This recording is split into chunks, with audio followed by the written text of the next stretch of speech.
that you can't start with a solution and then try and find a problem, which is how we initially went to market. Let me paint a picture. You're 23, you quit the safe path, you're 2 years into a startup, and the market's giving you the same answer every day. No. Not maybe later, not send me a deck, just no demand. That was Kailin Noivo. And here's the part I love. He didn't manifest his way out of it, he listened his way out. He interviewed customers, stopped forcing the original idea, he proved a new solution manually before building software, and then he found a growth lever that took Noibou from scraping by to serving over 1,000 brands and landing on the Deloitte Fast 500 with 12,000% growth. If you've ever wondered whether you should keep pushing or whether you're pushing the wrong thing, this episode is going to hit home. As always, if you found value from this content, please like and subscribe. All right, Kailin Noivo, welcome to Beyond Fulfillment. Thanks so much for having me, Dave. Really excited. Love the show. Yes, thanks so much for being here. We appreciate it. So, Kailin, most people see the Noibou of today, the Deloitte Fast 500 recognition, 12,000% growth, and the 1,000+ global brands that you support. But for the listeners, so they understand your journey, I want to take a walk back to 2017. You're 23 years old, working out of a university STEM building, and you weren't actually building error monitoring software, you were building VR tours. So what was that original spark that made you leave a stable path in finance to bet on a VR idea that eventually led you here? Great question. Yeah, it all started in 2017.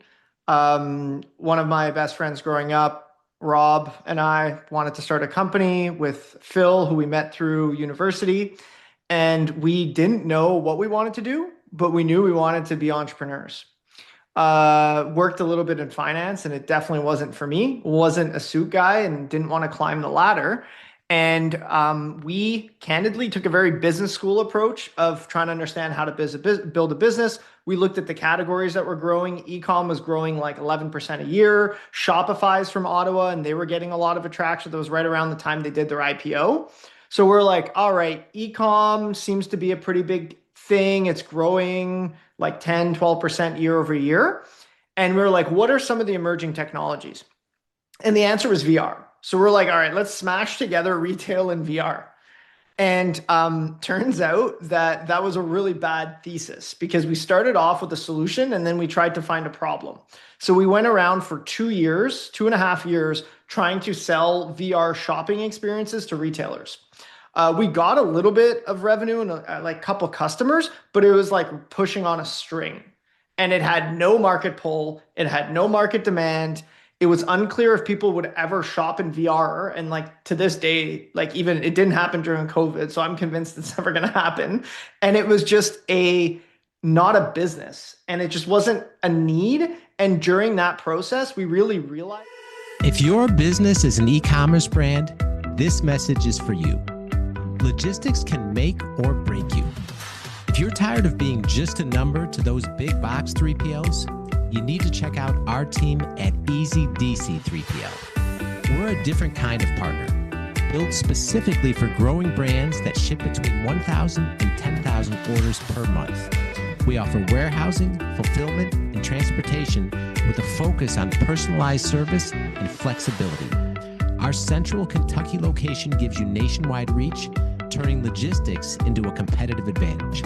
So if you're ready to partner with a 3PL that actually gets your brand, visit easydc3pl.com.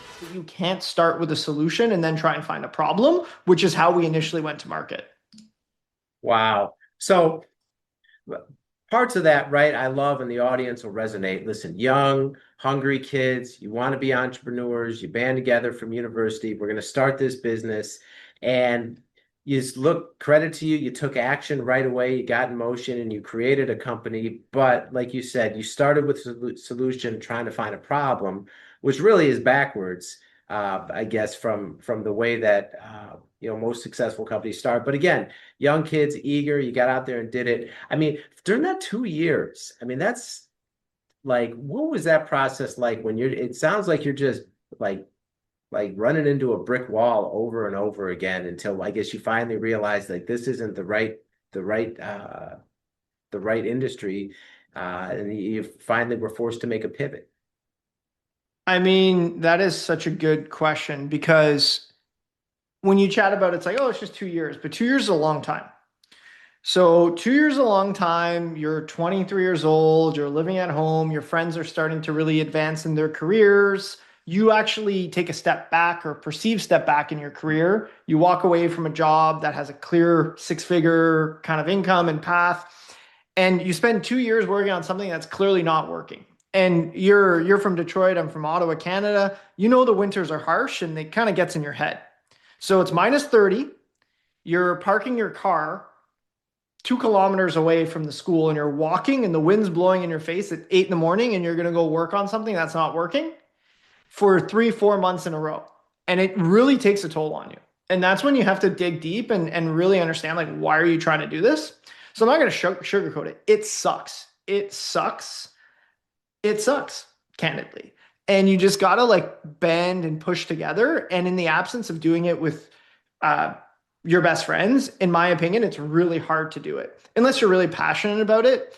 And I was passionate about entrepreneurship, but definitely not passionate about VR. So candidly, it sucks, and you just kind of gotta you gotta show your grit, and you just gotta dig deep and know that hard work kind of creates motion and action, and on the back of that, you'll get lucky. Okay. All right. So you struggle for 2 years. You finally reach the point where you say, we gotta make a change. This is not it. So you realize you're going to make a pivot. So what happens next? Well, we go, hey, we have some retail connects. We have like 10 customers. Let's interview them. Let's see what their top problems are. And let's maybe start with the problem and then build a solution. So we interviewed our customers, and turns out that one of our customers was experiencing a lot of checkout errors in their recent Magento upgrade. And that sent us down the path of building an error monitoring company, which really largely on the back of that product line is a lot of the accolades you mentioned at the beginning. And a lot of the growth that we saw, especially during the COVID period, was really on the back of the error monitoring product. And we discovered that pain just by literally talking to customers and understanding what they were spending their time on and how we can help automate and take some of that off their plate. Okay. Well, and again, right, you make that mistake in terms of starting with the solution first. You realize it's not working. That's so smart to just interview your customers, the 10 customers you have. You come up with a problem that people are dealing with, and it's error monitoring. And I don't know if that's something you'd ever considered or thought of or knew anything about. So you come up with, okay, here's a problem that would be very useful to solve for the marketplace. How'd you go about building the solution that would actually be viable to go out there and sell? Yeah, it's a really, really good question. I didn't even know what error monitoring was, to be honest. I didn't know websites could break. Prior to finding that problem, but it turns out that I wasn't an online shopper at the time, and it turns out that there was a lot of different browsers and a lot of different like edge cases that would break websites. So like, okay, that's interesting. Well, we didn't start by building a product. What we did was we actually did like a managed service at the beginning where we would manually go on our customer's website and look for bugs and then put them in a PDF and email them weekly. Hey, this week we found 5 bugs. We found 2 bugs this week. And then we would understand if they actioned it or not. And if they were actioning the bugs, we're like, okay, wow, they actually care about that. So there's a missing image on this SKU. The inventory sync up is wrong. Sorry. Or there's actually a button that's missing. We found all these random different edge cases by just manually QAing their website. And then we built a report and would send it to them. Once they'd action it, we realized, okay, this is actually working. And after 2, 3 weeks, and they were paying us, I think, 20 or 40 bucks a month. After 2, 3 weeks, what we did was we started then building the software to automate what we were doing manually. And obviously that took a bit of time, but that's how we kind of bridged the problem to the solution. Wow. Okay. So you're literally doing it manually to make sure that it's even a solution worth building, right? You find out that it is. And then what like was anyone on your team like software savvy, where like developer, where like that was something that you could I guess, comfortably do, right? In terms of building out the software once you realize that this is worth doing? Exactly. So, yeah, Phil, who's one of our co-founders, was writing a lot of the code at the time. So yeah, Phil was writing the code at that time, but we were all just all hands on deck doing the manual work and sharing the learnings. Like, oh, I found a bug here, I found a bug there. And that was kind of the genesis. And then Phil started writing the code, and then we started getting some customers, so we were able to hire more engineering. But yeah, that's effectively how we got it off the ground. Okay, right. And so you find this problem you solve, you kind of limp along manually to do it. You realize you're going to do it. Phil can build the code. And what was the scaling process like from there once you had your lane that you were going to be in? How'd that go? So once we built a solution that we could charge a couple $100 to $1,000 a month, the first real point of scale was we were like, okay, well, we need leads. And we had an intern at the time that was volunteering through the university. And she was like, hey, my mother had an error on this website. And she's like, I have the same error on my website. And we're like, okay, that's strange. So we're like, show us. And I had the same computer, same browser, and it worked for me, but it didn't work for her. So we're like, what's going on? So then Phil took a look and found out that she had an ad blocker on, and the ad blocker broke the checkout. And we're like, oh, that's weird. We did some research. We found out 30% of people had an ad blocker on their computer. So we're like, okay, ad blockers breaking this checkout. So what we did was we then hired someone overseas to install an ad blocker and test 10,000 websites, and would film the websites that wouldn't work with an ad blocker. And then we built an email marketing campaign and sent that to the executives of those brands saying like, hey, did you know people with ad blockers can't shop on your website? Buy Noibu's error monitoring solution so this doesn't happen again. And that campaign is really what brought us crazy growth. Like we went from like zero to like hundreds of customers in less than a year. Wow. Okay. So not you find the problem and through a random conversation with someone you knew, you really discover this key this key problem, right? That executives from these companies are going to care about where their websites are breaking and they didn't know why. And then once you find out, you just literally go direct and I guess I'm sure you bought a list or found out how to get their emails and just started emailing everyone and showing them, hey, this is a problem. It's breaking your site. People can't shop. Hire us and we'll fix it. And that was the real inflection point that caused the business to take off. Yeah, and that was like we went from zero to millions of revenue in like 18 months. And it was that was obviously the first campaign. And then COVID happened, which also then slingshotted the business. We obviously then added more features like session replay and things like that. But yeah, that was really the genesis of it. It was a lot of hard work, a bit of good fortune, but yeah, it was that was more or less kind of how we got off the ground and started scaling. Okay. And can you just talk about, because again, right, like three best friends from college, you're going to be entrepreneurs, you're doing this together, you take action right away, you stumble, you make mistakes, but you keep going, you don't give up. You stumble along this really important problem where you can find a solution. And like you said, it's all hands on decks. You guys are probably working long hours, doing a whole bunch of everything, young startup company. And then you see this hockey stick growth, right? I mean, what was the feeling like inside as that's happening?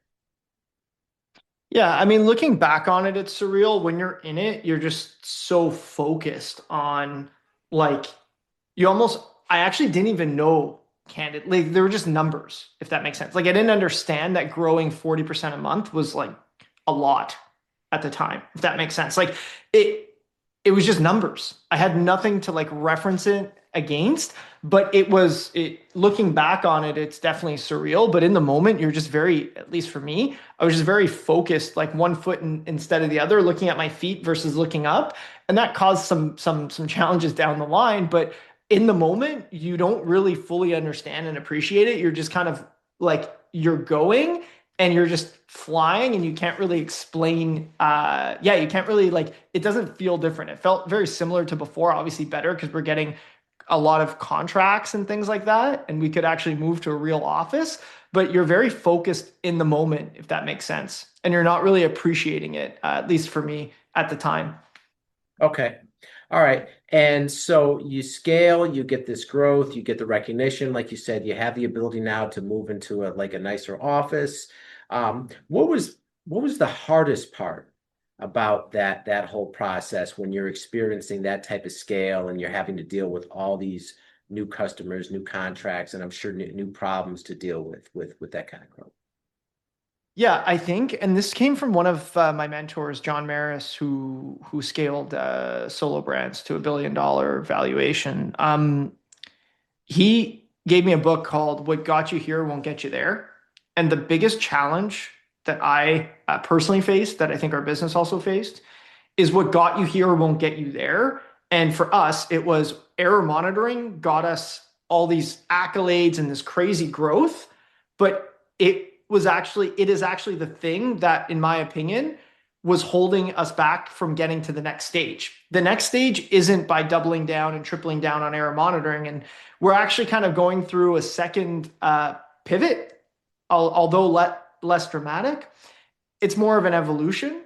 And really, Noibu as an error monitoring company is no more. We are evolving the company to be an ecom analytics and monitoring platform. And really what that means is by combining multiple categories like digital experience analytics, which is like heat mapping, scroll maps, journeys, and traditional analytics like product analytics, end-to-end journeys, all into a single pane of glass product that is used cross-functionally by multiple teams. And that is the journey that we're on now.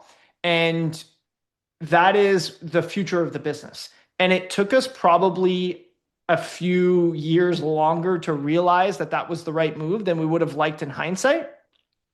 And it's really hard to change something. So to answer your question directly, when something's working, it's really hard to change things that are working. And sometimes that could hold you back. Okay. Love that answer. And that's so true, right? Because again, we talk about that type of growth, that type of trajectory, and then like you said, and I love that quote, that message, and it's so true. What got you here won't get you there. So you realize that, and like you said, it's probably very hard to walk away or to make that type of a pivot when it's worked so well after the last couple of years, and you're experiencing growth that vast majority of businesses never will.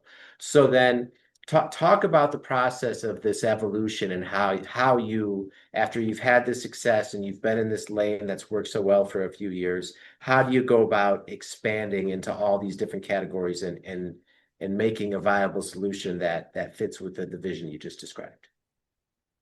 So once again, it always starts off by listening to your customers. The customer is never wrong. The customer doesn't know exactly what to build, but they know what their problems are. And it's up to you to translate their problems into software that works. So for us, error monitoring is very, very valuable depending on your life stage. So for example, if you recently launch a website, it's your top priority and it's what you're going to work on for 6 months. But then it goes into maintenance mode and it's not going to be your top priority for another 6 months until you do a major change. So we realized that in our customer journey lifecycle, we had gaps of value. So we kind of actually, to put it very simplistically, we're forking customers into 2 categories, and then there's something that they always do. So they're either in a stabilization period where they just launch something new, or they're trying to improve their site health, speed, errors, all that stuff. Or they're in an innovation and experimentation phase, which they're doing a lot of testing. Maybe they're trying to launch marketing channels, new marketing channel. Like it's more of a growth, like business mindset. So we see our customers flipping between those stages, where for one quarter they're more performance and error focused, and then next quarter they're more digital experience focused. Now, that's something that we kind of finished off doing last year, which was building that business module for them. Now, we are really evolving in the last stage is covering their BAU, which is analytics all the time. And that's something that people always do. investigate their analytics, their marketing channels, understand which channels are performing, which aren't, and rebalancing their ad spend. That is something that we think is like an umbrella that covers both of those things. That is all the time. And our product strategy and our company belief is that we are a verticalized company, which means we only sell to e-com brands and retailers. And because of that, we have the best system across those three categories because we don't need to build every feature. If you look at our competitors, they're building features for SaaS companies and telecom companies. Like, we don't sell those people. We only sell one niche category. So we think that we have the right to win in that category. Very similar to Shopify's philosophy. They only sell into retail. So they're the biggest e-com platform right now, especially in the SMB and the mid-market. So we want to take that focus and double down and really completely own this category. Love that. Love that. Okay. All right. So you're in the process of building that out. Not completely done, but so far as you've been integrating and evolving, what's been the response from your customer base? It's been really good. And a couple of things have happened. People have been asked between 2020 to 2022, you would find a tool, you'd go to your boss, they'd ask you to build a business case, and you would buy it. That's how everyone's business operated, because everything was up and to the right, and everyone thought the party was going to go on forever. 2022 to now, it's been either flat or declining for a lot of businesses on the retail side. So what does that mean? That means that you're being asked to cut your budget or do more with less. You then integrate AI, and like, everyone thinks AI is going to transform their productivity overnight, or at least that's what the executives are asking of our customers. So you start to like pand all those things together, softer market demand, AI. Really, the theme that we've heard over the last 2-3 years is people want a single tool that covers all the different use cases and does it well enough where you don't have to have point solutions. So the overall theme so far has been consolidation and being a one tool that can do all the different use cases. And we think because we only serve retail, we have the best tool that does that today. And that's been resonating very much with our customer base because, candidly, we are able to help them cut their budgets. They can go from spending $150K on 3 tools to spending 75 on one. So save money in their budget and actually drive more operational efficiency because they don't have different teams working out of different tools. Love that. So once again, you're listening to your customers, you're understanding what they're facing in real time with those market realities that you just described, and then you're providing a solution that directly solves that problem. Okay, so given, I mean, like, amazing journey you've had. I mean, looking back from where you started up until where you're positioned now and where you're heading, what's been the best part of this whole entrepreneurial ride for you? I think that honestly, the thing I didn't think about was you end up building a company with 100+ people, and a lot of the people have been with us for a long time. And it's really cool to help support people in their career journeys, candidly. It's been really, really cool. Especially you recruit some friends at the beginning and then like seeing them grow in their career and like seeing people go from like cold calling to like closing $150,000 deals is really rewarding, candidly. And that's been probably one of the unexpected, really cool parts of the journey. Love that. Okay. All right. And so, Kailin, if e-com brands are listening to this and they're saying, wow, that sounds like something I want to know more about or could help my business, what's the best way that people can find you online and reach out to you about Noibu? Yeah, they could just hit me up on LinkedIn. You can find me pretty easily just by typing in my name. There's only one. Send me a DM on LinkedIn. Happy to always chat. If any customers are listening, always love to connect with our customer base. Anyone who wants to learn more about Noibu, happy to do that as well. Okay, and then we'll link all that in the show notes for everyone. All right. Well, Kailin, thank you so much for taking time to be here and sharing all this incredible wisdom from your journey with our listeners. We greatly appreciate it. Awesome. Thanks, Dave. This was great.